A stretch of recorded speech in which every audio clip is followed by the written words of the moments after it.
3, 2, 1, 0. All engine running. Liftoff. We have a liftoff. It's Monday. It's Monday. It really is. 7 o'clock. And that can mean only one thing. It's time for Reading the Signs, where me, Comedy John Ryan, and my comedian pals from all over the world are going to be talking about comedy, well-being, why we do it, how we cope. And that's where we need your help. We need you to send us your top tips for well-being. Be part of the show. Drop a comment in the box on YouTube, on Facebook, on Twitter, on the mensradiostation.com website. It's going to be a great show, much better than last week. What we're trying to do is think exceptional, which, funnily enough, is the motto of WJ, our show sponsors. WJ are the UK's leading road marking and highway maintenance company. They're working with us, we're working with you. Let's get to it. Good evening, good morning, good afternoon, wherever you are in the world. Just hello, really. Welcome along to Reading the Signs with me, John Ryan, where every week here on mensradiostation.com, we talk to a comedian from somewhere in the UK about their career, about what they do, how they do, why they do. And we just generally get a little bit of an insight into the mind of a performer. If you are there, as ever, do please give us a little comment. Drop us a note in the box to let us know that you're there. So give us a follow on social media as well. That'd be much appreciated. What kind of week are you having? What kind of day are you having? What have you been up to? It's a bit miserable, the weather here in Essex today, but I like it. I like the rain. I like the cold. I like the grey. Not everybody does. Some people like the sunshine. I don't really like the sunshine. So the point I'm trying to make is that we're all experiencing the same weather, but some of us are enjoying it a little bit more than others. And the weather, just like your well-being, affects people differently. So what may be a good day for you may be a bad day for someone else. It's just something to bear in mind, really. When you're thinking, oh, I'm not very happy, there's other people in the same boat on the same journey. So let us know what you've been up to. Let us know if you are there. If you're listening to us on SoundCloud, give us a like. Same with any of the other social media channels. Let's get on to it. Today's guest, well, this is a really good one for me because it being Valentine's, I thought we'd get a special person on this week. I've managed to get an agreement with one of, I think, the best comics, certainly that I've worked with. Definitely in the top 3 people to share a car journey with. There are people who are performers and there are people who've just got funny bones. And from the moment I first met tonight's guest, Suzy Bennett, but she's just funny. She's just a lovely, funny person who can make light of the darkest situations. And I think that's one of the things that will come through as we speak to her over the course of the next hour. So please do welcome her. And like I say, let us know you're there. Put a comment in the box. Give us a social media like. Do all this stuff. You know the thing to do. And a little warm welcome to the awesome, fantabulous Suzy Bennett. Look at that. Hi. What an intro. What a great intro. That's so nice. What lovely things to say. I know. I don't know where it came from. It just appeared in my brain. That's it. Oh. That's the impact. What have you been up to today? Not much, to be honest. I accidentally drank a bottle of wine and a couple of strong gins last night, so I didn't get up early. And I normally on a Sunday, you see, I like the rain as well, but only on a Sunday because it's the perfect situation to stay in and watch Columbo all day. When it's raining outside, that's the perfect atmosphere for a Columbo and a nice cup of tea. What is this thing with you and Columbo? Just explain it to me. I love Columbo. Now, for those of you who've never watched Columbo, what have you been doing with your life? Because he's always there. You know, if you need Columbo, always on a Saturday and Sunday, look on all the 5 USA channels and the 5+1. They're always Columbo. Now, I remember when I first got into Columbo, I was off sick from work and I was feeling miserable and I was laying on the sofa with a blanket and I happened across a Columbo and it just was the perfect thing to watch. Perfect Sunday afternoon TV. And then I started to record them. So I put them on Planner and I started to record them. And then I loved them so much. I bought the DVDs and then it just escalated. And I've got T-shirts. I've got DVDs. I've even got Columbo's eyes that my brother painted for me. Look, I've got a block with Columbo's eyes. Wow. I think the most interesting thing I've got is my flatmates bought me a pair of knickers with I Heart Columbo on it. It's a white thong and it says I Heart Columbo. Is there enough room to have that written on? Sorry? Is there enough room to have that written on? Yes, yeah, they were quite small. So I've never actually worn them. I've just got them out at comedy gigs now and again. It's been quite interesting over the pandemic because I pretended I used it as a face mask because it just fits over that area. It doesn't fit over any other area, just that bit there. Brilliant. But Brilliant. Columbo is the perfect comfort telly. Well, because we've had this conversation before. For me, it was always Monk. The same thing. I just stumbled across it one day. I think there's a similarity there with the humour, and because Columbo's clever, but he pretends not to be clever. He kind of comes across as a shambling sort of wreck of a man, but he's really clever. And and the best thing about Columbo is who did it. It's just the way he kind of gets them in the end. Yeah, I can see that. Let's just have a quick shout out to Lindsay Fredwell, who's joined us. Absolutely phenomenal. One of my favourite people. Look, I'm surrounded by goodness. Got you in front of me, Lindsay texting. It's just great that you've found the time to spend with us this afternoon or this evening or this morning or whenever people are listening. What's a typical Valentine's Day for you then? What's the thing you're looking for? Are you a woman who wants roses, or do you want no, none of the cliches. No, none of that. I prefer something from the heart, not because I've been with my boyfriend 1.5 years now, and he's the absolute love of my life, dream man. It's going amazingly. And we, on our first date, we went for a pasty. We had we went for a pasty because he was in the audience of a show I was doing, and I did a bit about if Plymouth, because I'm from Devon, if Plymouth had its own version of Rush Hour Crush, like in the metro when people see each other on the tube and they say, "Oh, I saw you, fancy a coffee," sort of thing. Plymouth would have its own version, would be like, "Fancy going out for a pasty." And I saw him in the audience. We'd had mutual friends, so I was aware of him. And I did a bit about I like large men with beards. Which I see you've grown a beard, mate. That's where I got the idea from. I knew I got it from somewhere. I did a bit about that, and obviously he's a large man with a beard, dream man. And I did a jokey thing about going out for a pasty, and then that night he messaged me and said, "Hey, do you fancy going out for a pasty?" So the week after, we had a very chaste midday in broad daylight, sat and ate a pasty and a cup of tea. And the year later, when it was our anniversary, we went back to the same pasty shop and recreated our first date, and they gave us free pasties. Brilliant. And we had a plaque put up in the window. Yeah. And it's a Hollywood movie in the making, isn't it? It is. And we were even in a book. There was a book called Lockdown Legacy, and I was asked to tell my story. I've got it. It's a bit of a plug here. Look, Network She, they're a female business networking company, and I've done a few shows with them. And she loved my story of my pasty date. And we've actually told the story, and it's lots of different people telling their stories of lockdown, some sad, some happy, some inspirational. I wrote, "You had me at pasty." This was my story. You had me at pasty, and I talked all about our date. And then there's a lovely picture of us there, like, oh, look at that. That's just, mate. Now, was it a proper pasty? It was a steak and Stilton, best pasty in town. No carrots. No carrots. We don't do carrots. That's not right. And I did go to one place in Plymouth. It's gone a bit upmarket in Plymouth now. And they not only served it on a plate with a knife and fork, which is very wrong. You've got to eat it out of a bag on a bench or nothing at all. Not only did they do that, they put a side salad next to my pasty. And that was the one and only time in my life I've asked to speak to the manager. I was not having it. I was like, what is this? That's not right. But yeah, Malcolm Barnacut pasties, they're Cornish, but they do the best steak and Stilton. So we went there on our anniversary. And at the time, Plymouth were doing an art installation with the museum and the art college. And they were getting people to write in their memories. And it was all funny, sort of uplifting, light-hearted things like Karen got pooed on by a seagull here in 1984, that kind of thing. So it was like the blue pack, but they were pink plaques in the window. So me and my boyfriend, we had a pink plaque saying about our first date.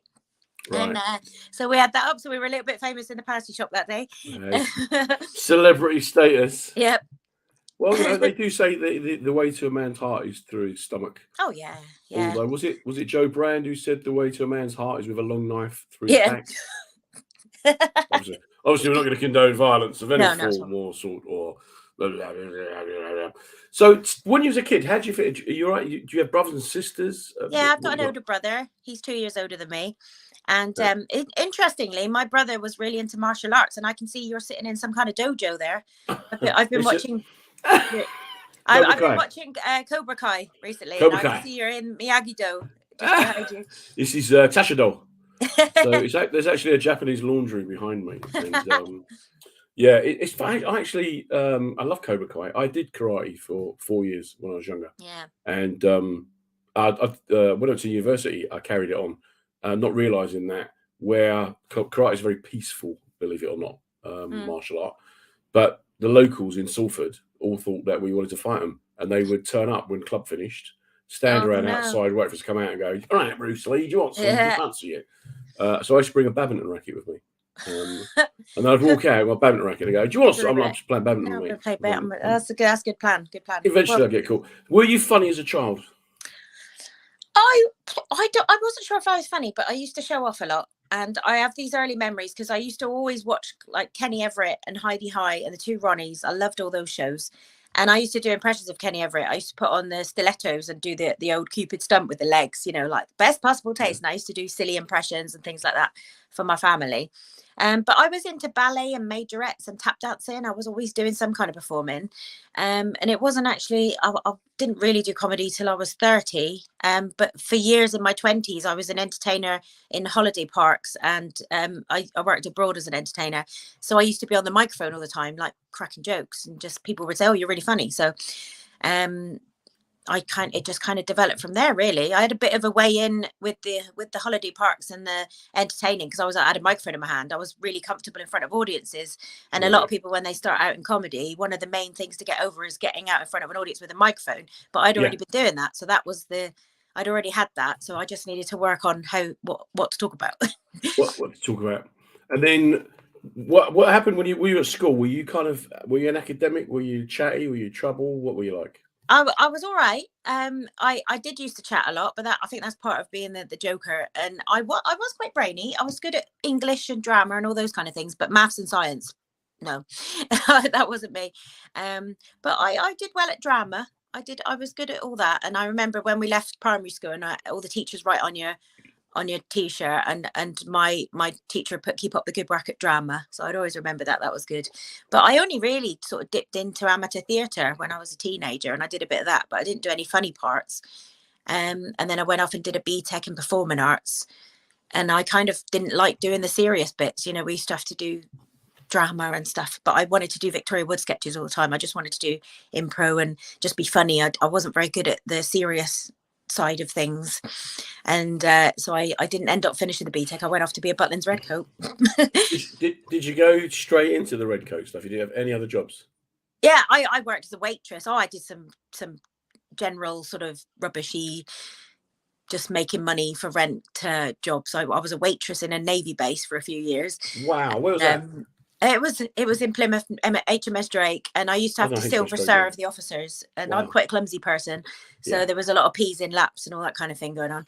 And but I had a good time with my workmates. It was a good time. I was 18. I was out drinking every night and getting up for work, serving bacon and eggs, but feeling sick because I was hungover.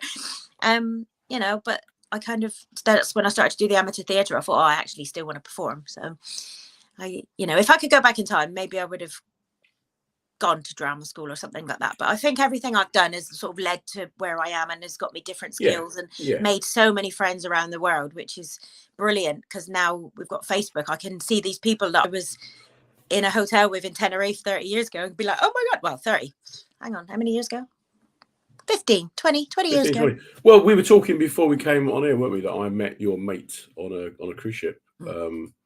And she was just singing your praises, and when I was telling her about what a great comic you've become, she was kind of not even in the least bit surprised. Because the feeling's completely mutual with her. She's a brilliant, and she was one of the characters at Butlins that was always very friendly with everyone, big friends. And I actually saw her. It was really strange because I was getting a new phone delivered, and I opened my door, and there she was delivering my phone. And she was like, all right. I was like, oh my God. It was like 20 years later. And then we obviously added each other on Facebook and things. And she's just so kind and fun. And one thing I will say about her, my dad was really poorly a couple of years ago, and we desperately needed to get one of those side gates for the bed, because he was kept trying to get out of bed. And I put it on Facebook. I said, does anybody have something like this? And she delivered it to me within half an hour. She'd given me one. It was just brilliant. That was just fantastic.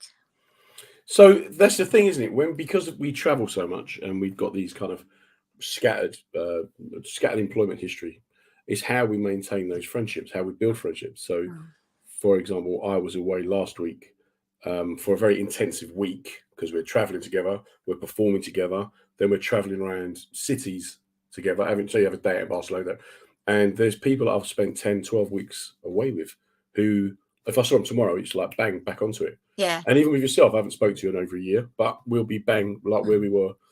Is there something about us as performers that makes it easy to do that, or is it our personalities, do you think? I think it's when you spend a lot of time with people and it's special and you have a sort of a unique experience together. For I mean, I moved away from Plymouth when I was about 20. So for like 20 odd years I was away. And then I came back and some old school friends that I used to go out with drinking when I was a teenager, we all met up. And I was nervous because I thought, right, they're all married with kids and I was not that person. And I thought, is it because I've always traveled around and, you know, I was single, no kids and everything. And I thought, is it going to be strange? Am I going to be the odd one out? Am I going to be like Bridget Jones at the dinner party, you know, where everyone's feeling really strange? But they were the same people. They were the same people. We were still like, we were drinking and like, let's go out. And they were just so happy to be out and got a babysitter for the night. And they were the same people. But, you know, it was brilliant that we still feel that, you know, in here, it's all the same. Do you feel then that once you started doing your comedy, did you feel that you was able to kind of be yourself more or express yourself more? Yeah, it took me a long time to realize that to be proud of my accent, because when I was younger I used to cringe when I heard myself because I joke that I'm like a female Hagrid.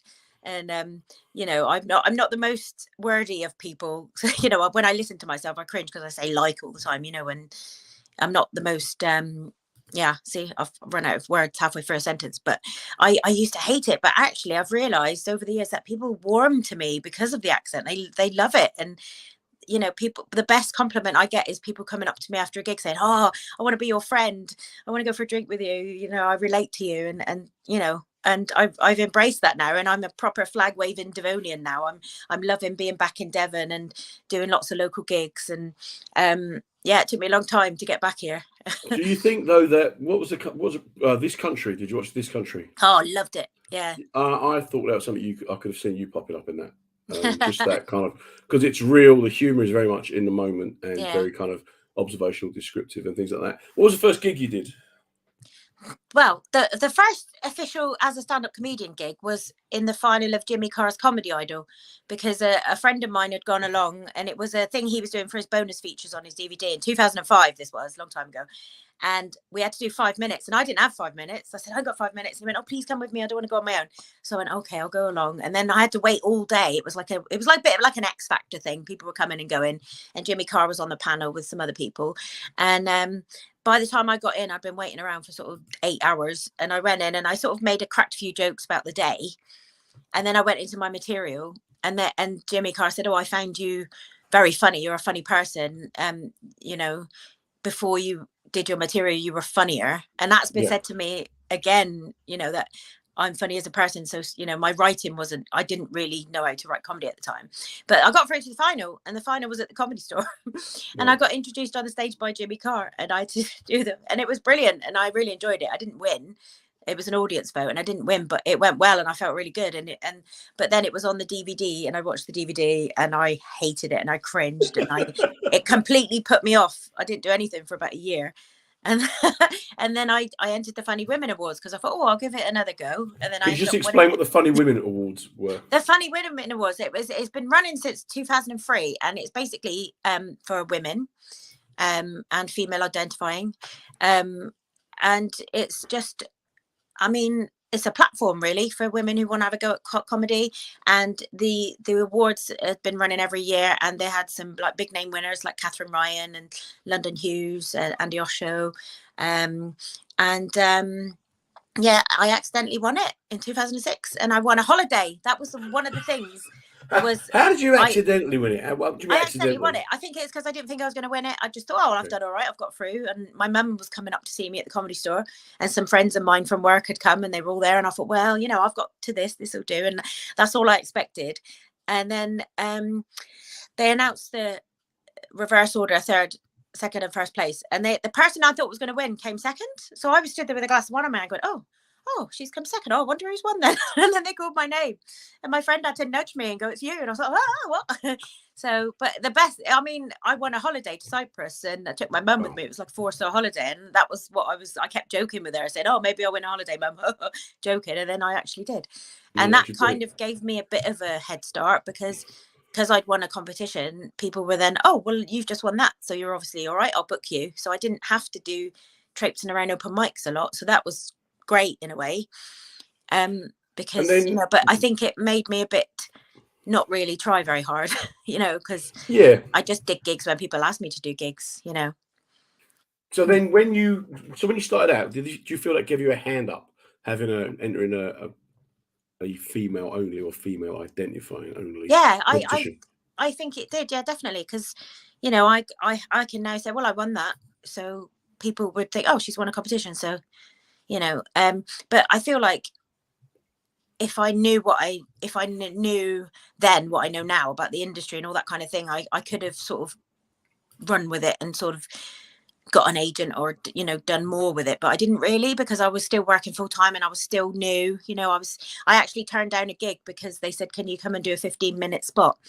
And all I had was my 8 minutes that I'd literally written for a competition. So I said, oh no, and knowing what I know now, obviously I should have taken it and just done it. But, I was just really naive to the whole industry and how to get gigs really. And people would contact me and I'd say, oh yeah, I can do that.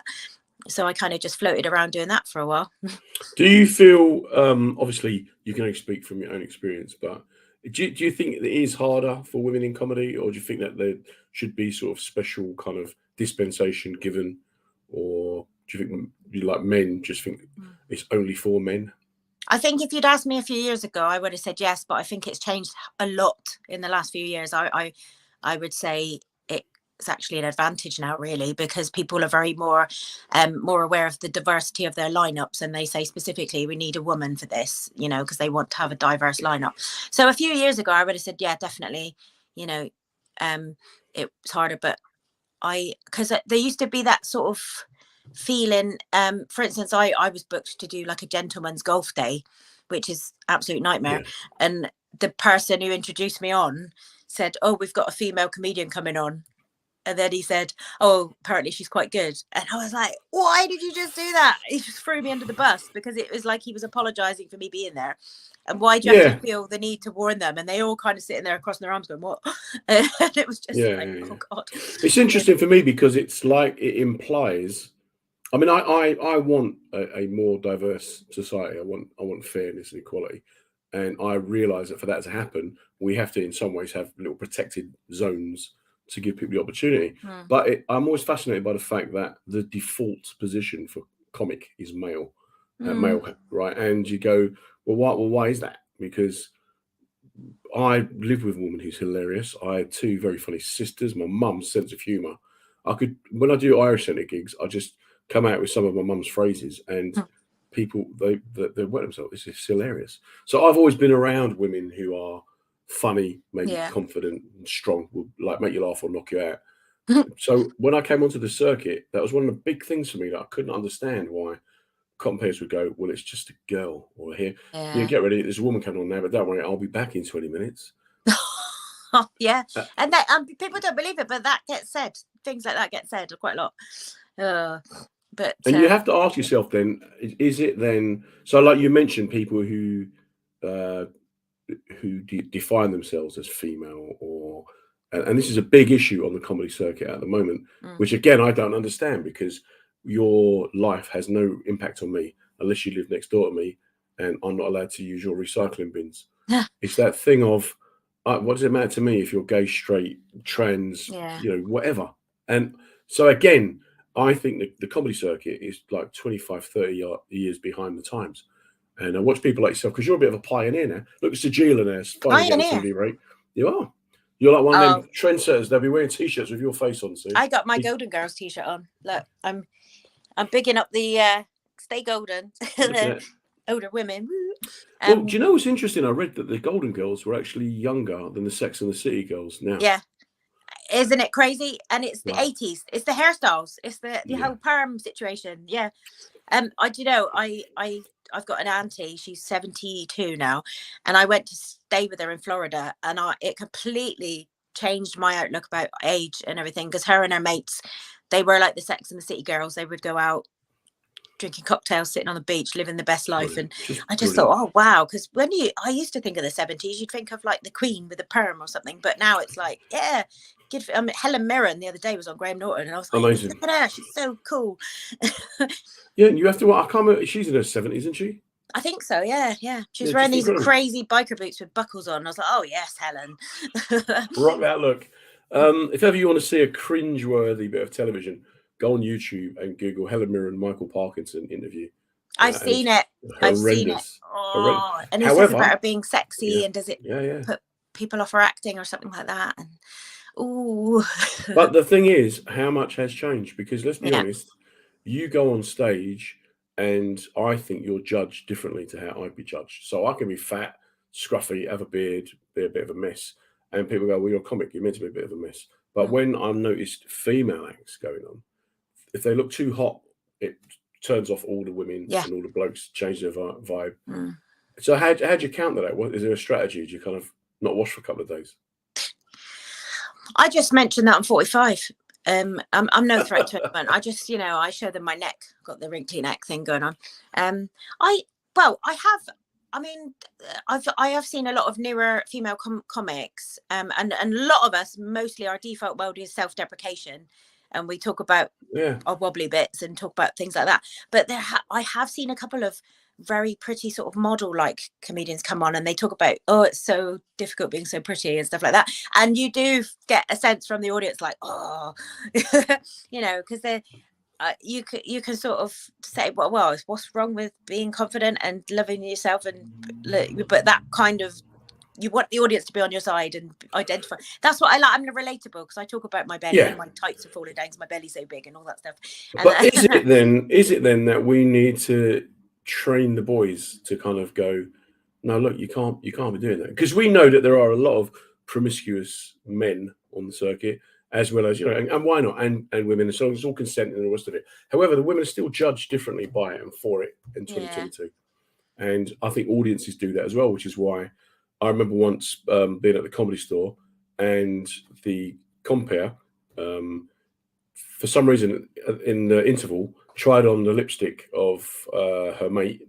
Then when she went in for the start of the second half, had lipstick on, and got ripped by the other acts and by the hecklers, because she'd suddenly become a girl rather than some sort of gender. Rather become some sort of gender neutral comic. But so with that in mind, then, do you think, is there like a glass ceiling? Is it still harder, do you think, for female acts or female identifying acts? I don't know. I don't think it is anymore. Like, I think the last couple of years, and especially with the whole Me Too, because people are just. I've got a couple of groups on Facebook, female comedians, sort of safe spaces, and they talk about, okay, I gigged with this person and I didn't feel safe, and they talk about things, and people have come out on social media and said this person, because promoters, the way they've been treated, for instance, and it's more vocal. People are not afraid to talk about that anymore, and people are listening, and people believe, when you've had a tricky situation.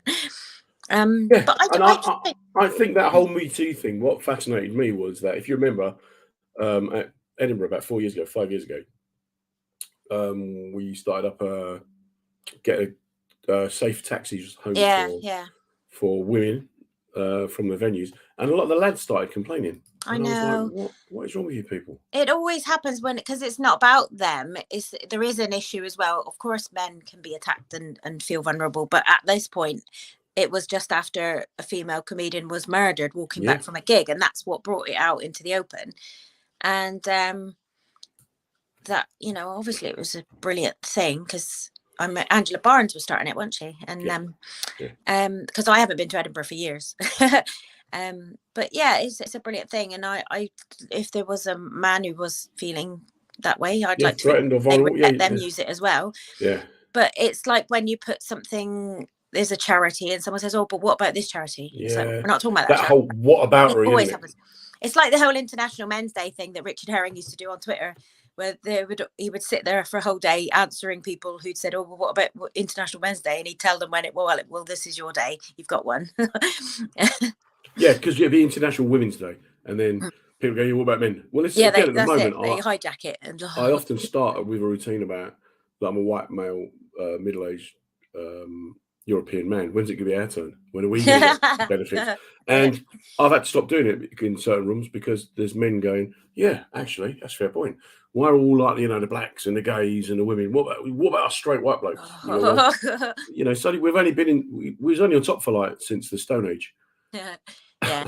They can all go and follow Lawrence Fox if they want. There you go. Good old Big Laurie, the hero to the idiots. So for people who are just joining us, this is the phenomenally funny Suzy Bennett. I want to have a quick mention of our sponsors, WJ, who are the UK's leading road marking company. They sponsor the show, and they're very supportive of well-being in any kind of initiatives that are different. So a big thank you to them. Suzy, I want to ask you though, how do you see then your future? Because like you've said that you're a very young looking 45, and I don't mean that as some kind of blow smoke up your ass compliment. You could easily pass for 44. So do you see like long term, is it sustainable, a comedy career? Well, I have started to look at other things. I'm starting to branch out a bit because I've moved back to Devon, which I love, and I will never leave. I found my lovely man. I'm with my family. I've got my friends around me. I love Devon. I love Plymouth. And after the pandemic, a couple of comedians from Plymouth, we started the Plymouth comedy tours. So we've been doing a walking tour, which has taken off, and we've got five-star TripAdvisor reviews. We did our summer tours and they were so successful. We did a few Christmas tours. They sold out immediately. So this year we're going bigger and better. We're going to do different routes and I can see that's something that's going to go on for as long as we can go with it. I've been doing a bit on radio. So I'm sort of looking at not just stand up, but looking at other things. I'm desperate to do panto. That's my bucket list. I want to do panto in Plymouth. That's my big dream. But I'm looking at other things now. So I've done a couple of I do events as well as comedy, like host events, and I'm lucky enough I've got a little network going on in Plymouth now where people ask me to come along and host events and guest on. I did a study for a university, which was about freelancers, and we did like an improvisation. And so the radio is something I want to get into. So I'm exploring things, but being back home, it's sort of like the universe wanted me to come back home because all these things have happened since I got back. And I even did a voiceover job, John. Wow. After all those years of hating my voice, I was paid. That's incredible. To talk about Plymouth for a tourist app that you can get online. So yeah, it's called the Plymouth Trails app, and you can download it. So when you're walking around, you can press the audio, you can read it and see the pictures of what it used to look like. And then you can press the audio and hear good old me going, "All right, my lovers." You're just looking at the bombed out church. I don't say it like that. I do my telephone voice. I do my posh voice. But I talk about Francis Drake and the murder and about the Plymouth Hoe, which is a seafront. Yeah. And my favourite place in the world, which is Tinside Lido. You might have seen it on telly. I know Tinside Lido, yeah. I love that, but it's my happy place. And I talk about that on the app. So talk about what it used to be like during the war, because it's from the 30s. It's an Art Deco Lido. And so I talk about that. So I was very proud to be picked to do that, because a few people applied and they thought, well, we like her voice. She sounds like 12-year-old. we want this one. Do you think though that you seem to have come to a comfortable place in your life, right? So you got the love, you got the pasties, you got this kind of other ideas for career opportunities and things like that. Do you think that you were affected by lockdown, by the whole kind of no work for 2 years? What did you do? Well, I live with my mum. I moved back a few years ago because I was going travelling, so I worked abroad for a bit, and I moved back here as a base. That's right. Did you go to Cyprus or somewhere? I went to Corfu, and I had the absolute time of my life for 7 months. It was absolutely brilliant.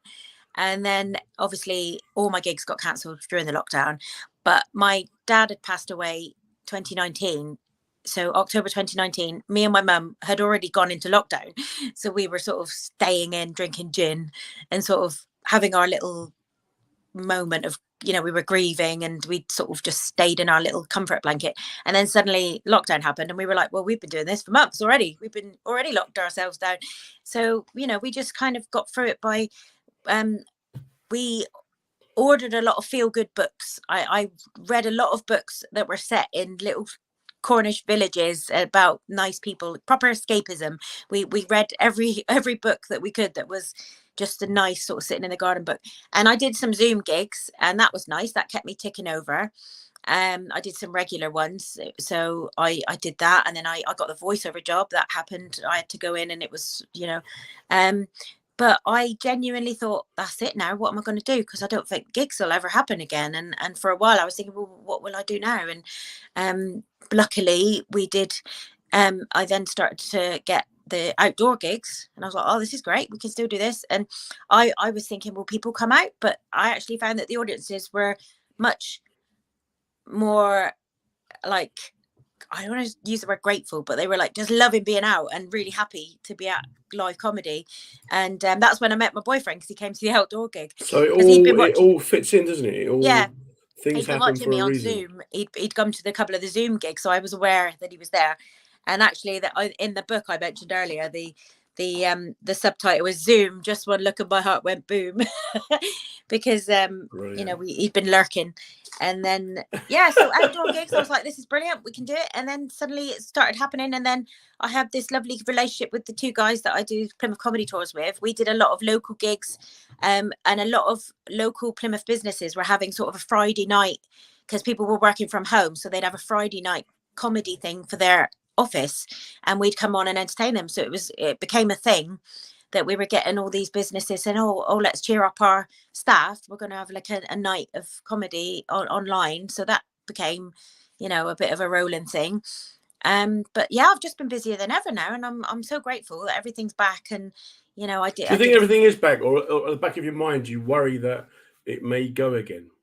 I think the reaction to everything shutting down was so extreme, and people realised how important it was.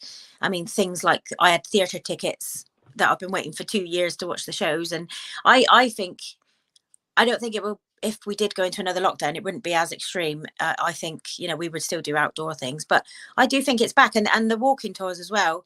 There's plenty of things that we can do outside, you know, taking it in another direction with, you know, meeting up with people and walking around, and radio. I think it's all right. I'm feeling very positive about it all. No, I think that's great, and you're clearly in a really good place. But I just wonder, like a lot of the guests we've had on said that they found lockdown difficult because obviously financially they were hit. They also felt that they missed the kind of adulation of audiences, the traveling to gigs, that purpose, that structure, but mostly just having something to do. For me, I actually didn't miss the traveling because I don't drive. So I was spending a lot of time on coaches and trains, and it was quite nice to not have to do that for a while. But I'm also very lucky. I know I'm in a position where a lot of my friends who had mortgages and families, you know, they were really struggling, but I'm at my mum's, so I didn't have that, you know, burden financially.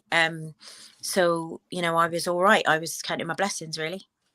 And then did you manage to keep your friendships going with like other performers? Did you feel like you got a good support network? Yeah, I did go off kind of the Zoom thing for a little while with catching up with friends. I found it a bit overwhelming for a while.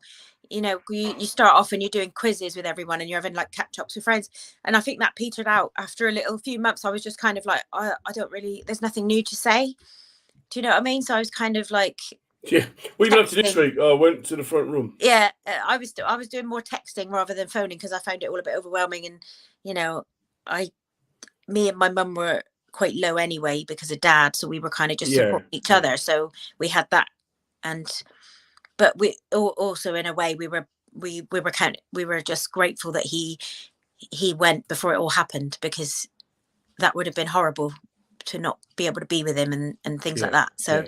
You know, I was trying to look on the positives of everything and just very grateful that I got some brilliant friends, you know. What's next? What's your ambition in terms of comedy? What you're looking to do? Well, I want to do the panto.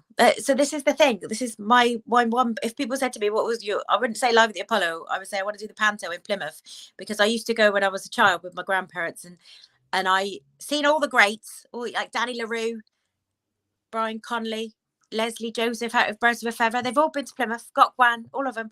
And I would love to do a funny part, maybe like a fairy godmother or something in panto. That would be, because I miss doing sort of singing and dancing and that kind of thing, because I used to do that when I was younger. Well, again, it's funny for me because, you know, like I've been doing cruise ships since 2003, and any chance, I mean, I can't sing, but any chance I get to sing a song on a ship, I'm like, I'm having that. Yeah. You know, I'm like a pub karaoke singer, but come on, everyone, let's have a, and it's just a fantastic, that buzz, that feeling, that interaction. Yeah.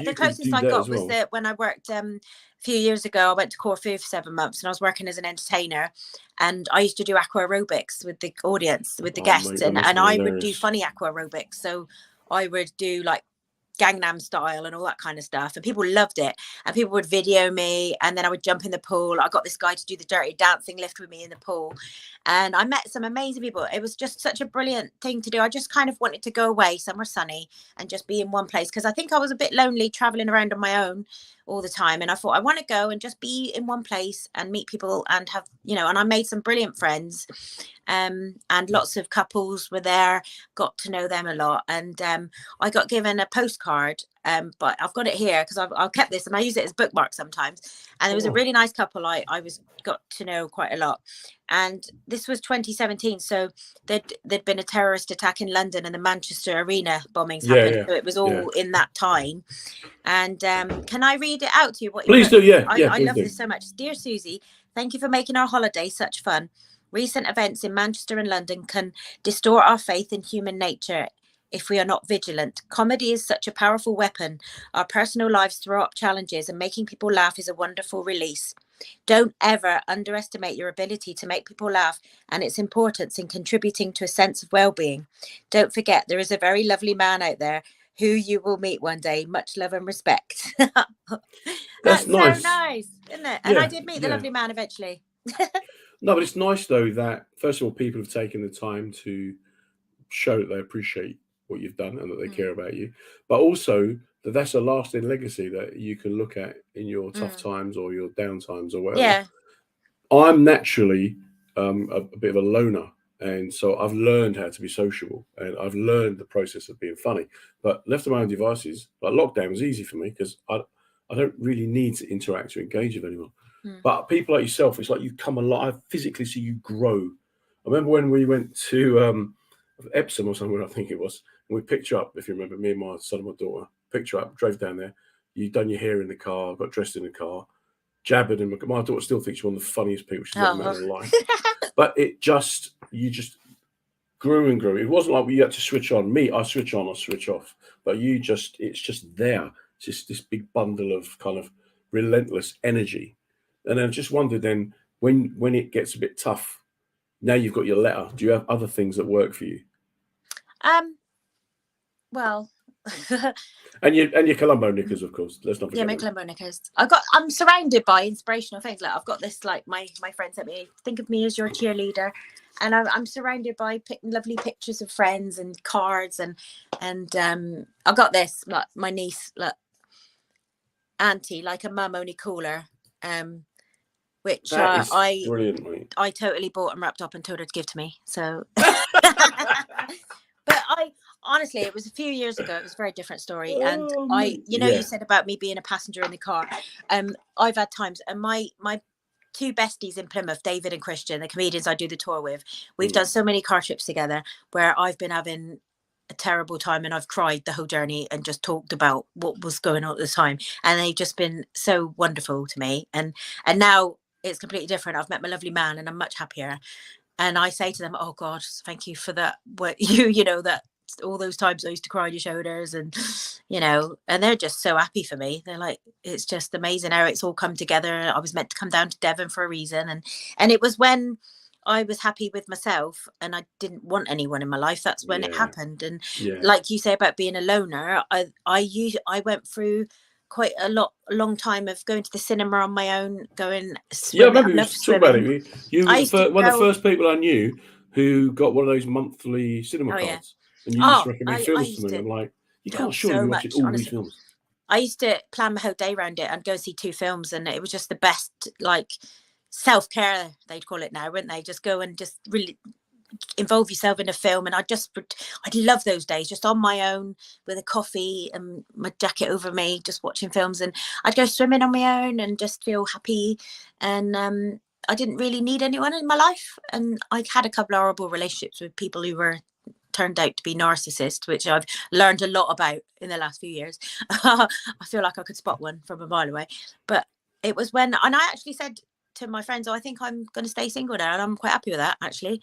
And then this man came into my life and he was I already knew he was a nice bloke, because we had 2 mutual friends who knew him completely independently from each other, who'd known him for years, and said, oh God, he's the nicest guy, and it's just been like a dream. And everyone says how great we are together. Can I show you this? He's funny and lovely, and he gave me this Valentine's card last year. And you know how I love going swimming, and I've got this flowery hat I wear sometimes if I'm like feeling flamboyant, and he put the flowery hat on, look, and he sent me the card with the flowery hat on. Oh, but so it's nice. That's nice. Yeah, you've got someone to share your journey with. And if I didn't have him, I would have been all right, I think, but it's a bonus. I wasn't out looking for someone. It was just a bonus that it happened, and at the right time for both of us. But if you hadn't met him, your self-care, just going to the cinema or just go to the cinema, go swimming. And I actually, in January, I went on a retreat for a week, and I came out feeling completely different. And where did you do that? This was Cheltenham. So I had originally booked to go to India for a 10-day yoga retreat, and I was supposed to do that. Wasn't long after Dad died, and I'd booked it, and it was going to be a great week of self-care and being on the beach and the sunshine and like healthy food and yoga and all this stuff.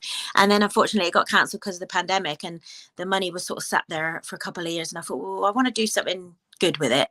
And so I decided to go on this weight loss retreat, but it wasn't about a boot camp or anything like that. It was all about your well-being and stuff. So we did like going out for walks, and we'd have healthy, lovely food, and it was in the Hilton, so it was quite a posh one. And there was 13 of us, and we all got really friendly really quickly, and we had such a good time. I laughed so hard that week. It was brilliant. But wasn't it just all about having enemas and eating lentils? No, nothing like that. It was just eating healthy, fresh, natural food. Nothing sort of, no faddy diet or anything. It was just really nice food, and we would exercise and go out and do different. We did raver size, so we put on like neon paints on our faces, and we had glow sticks, and we were doing boxer size and all that. Now, let's go back to raver size for a second. Were they already doing it before you got there, or was that another great Bennett idea? No, I wish it was my idea. No, it's brilliant. It's brilliant. And we did like aqua aerobics and all that, and we would go in the saunas and go out for walks.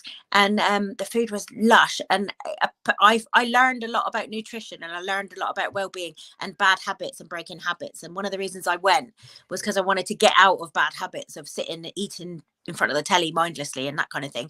And in a week, I took a photo of my face before I went, and bearing in mind this was after Christmas, so I wasn't at my best. I took a photo of myself, and then a week later, and I look so different, because in the first photo I had puffy skin and bags and just looking tired, and then in the next one I look so fresh faced, and you can see in my face. And I just came out with this whole new mindset, and I learned that your taste buds renew every 7 days. So for a few days without sugar, I was eating a celery stick and going, oh my God, this tastes amazing, because my buds have come alive. And I think now, because of my age and everything, and I'm starting to sort of realize that I'm looking after my body now, instead of sort of blaming my body if I'm like feeling fat or I can't fit into something. It's me that's done that to myself. So I treat myself better now. I like myself more and stuff like that. I was doing a gig the other night, and I said, oh, I got the train. I don't get the megabus anymore, because, I've been through enough. I like myself more now. I'm not getting the megabus. Yeah. I'm practicing self-care by not doing that again. I'm going to pay the few extra pound for the train. Self-care. And that fascinates me, that whole thing of, I remember your megabus story is just hilarious. Just your megabus privileges, I think you used to call it. When you could get my friend calls it the Plymouth, Plymouth coach. Just brilliant. It just strikes me, though, that there's a lot of people struggling and they don't know what to do. I always talk about because I've not had any periods of darkness in my life yet. I don't know what the future's got in store for me. But I'm fascinated by people who, like yourself, have kind of had these little battles, but have come to your own kind of conclusions, and you've found not, sometimes you need meds, but mostly you need mates, pals, not pills. But what you've done, I think, is found something within yourself, and that comes from, I think, that sort of stability from having your mum, having your man. Also, I think you've got a real awareness. Like, say you're not comfortable with your accent, Normally in the film, you die. That's what happens, because she's just reached happiness and then gone. Oh yeah, right. Yeah. But Always happens in the soaps. There's yeah. a big storyline in Emmerdale at the moment where they're getting married and they're really happy. So something terrible is going to happen. Yeah. That's But it's not with you. You're just going to go from strength to strength. And I wonder then if you could kind of think about what you would tell yourself, that girl of 35 that was just struggling, not knowing what's going to happen. Could you think of some advice you'd give her or something? I actually did. I did an Edinburgh show loosely based on what happened. It was kind of like a weird epiphany, really. In 2015, because a friend of mine had died at age 31, and I hadn't seen him for a long time. And all these feelings of, oh my God, I wish I'd spent more time with him. He was the funniest and most lovely person. And the fact was, I was spending too much time around people that didn't make me happy, and toxic friends, where you don't really realize they're toxic because you're a bit toxic yourself. And I was spending time with people mainly but out of habit, and sort of realized when I came away, I felt worse after spending time with them because they would be putting me down and just sort of, it was never, I got a few people in my life that I realized that I should have sort of phased out a long time ago, and having relationships with people who weren't very nice and treated me very nice. But I feel like that's what I felt like I deserved at the time. And then when Ian passed away, bless him, I realized, oh my God, why didn't I see him for so long? And one of the things was he wasn't on social media. And I thought, that's interesting, isn't it? That it kind of drifted apart. But I was packing up to leave. When I moved back to Devon, I packed up all my stuff and I was looking through, and I had lovely cards from him, funny cards and little notes we used to send each other. And it just made me think, oh, what a great friend, And even though I hadn't seen him, we would always have that friendship that we had. He was like my work husband. I called him my work husband when we were at Madame Tussauds together. And we just used to laugh all the time. And it made me realize, oh God, I'm spending time with people that don't make me laugh like he does and don't make me feel good like he does. And that kind of made me start thinking, right, you need to start having a look round at who you're surrounding yourself. There's that Oprah Winfrey quote, always surround yourself with people who lift you higher, And I realized that I had friends who would just put me down and just make me feel, and I don't feel the need to explain myself or anything. I just sort of kind of just quietly sort of went away. And it occurred to me that some of the people would be like angry with me because they wanted to know all my dramas, they were like, oh, well, what's up with you? And I'm like, oh, I'm fine, thanks. And they'd be like annoyed that I wasn't feeding they were like emotional vampires. There are people who kind of have you around because you make them feel better about themselves.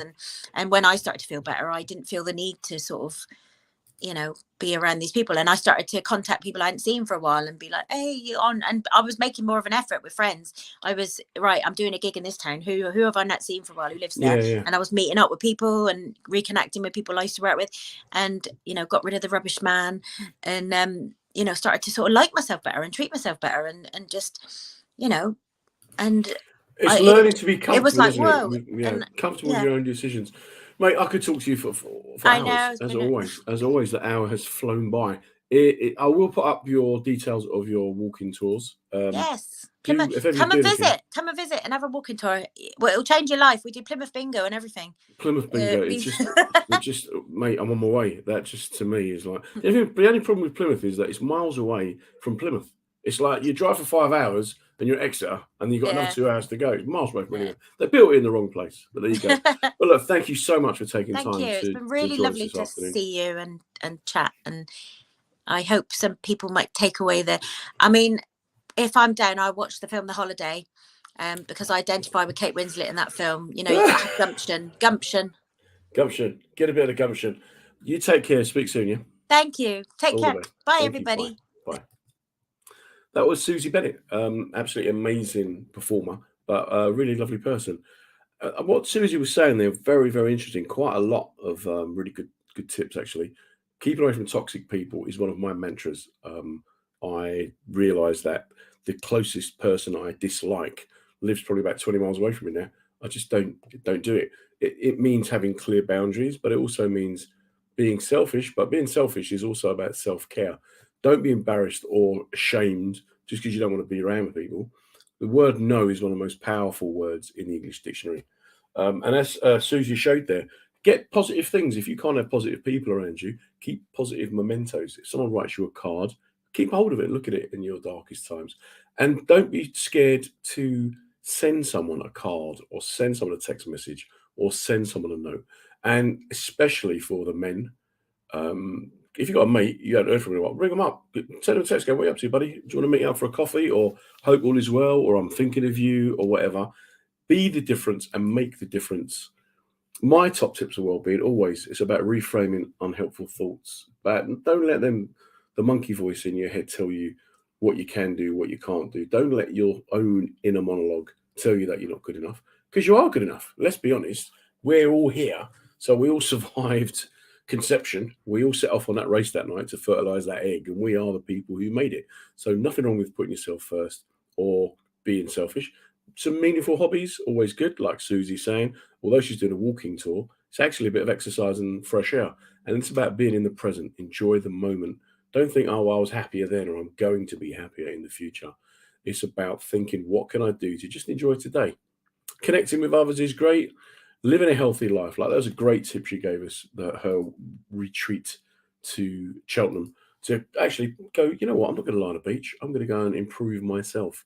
Your taste buds will rejuvenate in 7 days, apparently. So, yeah, give that a try. Not really sure that I'm going to be ready for the celery just yet, though. Dave Sleep made a really good tip a few weeks back about be the difference. Be that difference. Be that person that's going to pick up the phone. Be that person that's going to be the one to reach out. Kane Brown talked about being selfish and looking after yourself.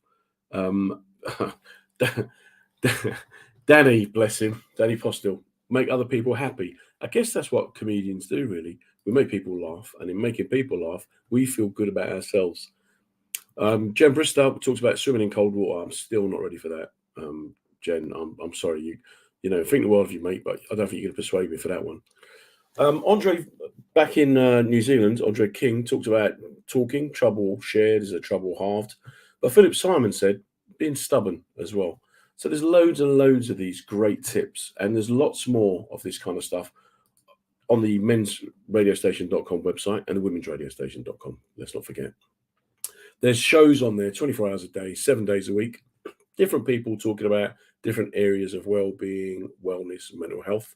Some of them are practitioners, some of them are coaches, some of them are professionals, and some of them, like myself, are just lay people who seem to be surviving and are happy to be allies to people going through a tough time.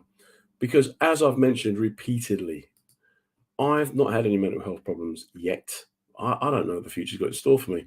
And I just hope that if, God forbid, I do find myself in trouble at some stage, that there'll be people who will be willing to reach out and give me a hand and support me. So I guess part of this is about me being selfish.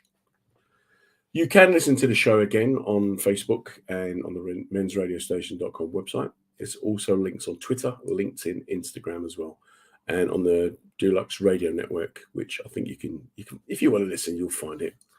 If you know someone who is struggling, Time to Change are a great organization who want to end mental health discrimination.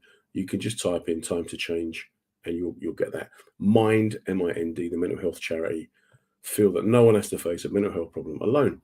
And it's not about waiting until you've got a mental health problem. It's about doing stuff now, today, tomorrow, and this week to try to just make yourself have a bit of resilience and to try to give yourself a bit of a fighting chance, really, so that then when a problem does arise, I'm not going to say you're going to get through it easier, but at least you'll be aware of what's going on and hopefully may have picked up some of the skills required to get you through it.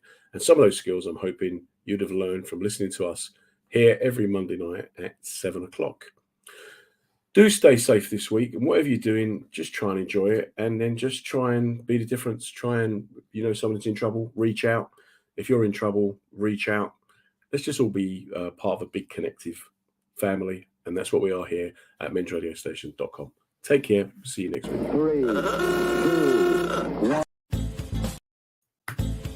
Well, that's the end of another episode of Reading the Signs with me, Comedy John Ryan. We're here every Monday night at 7 p.m.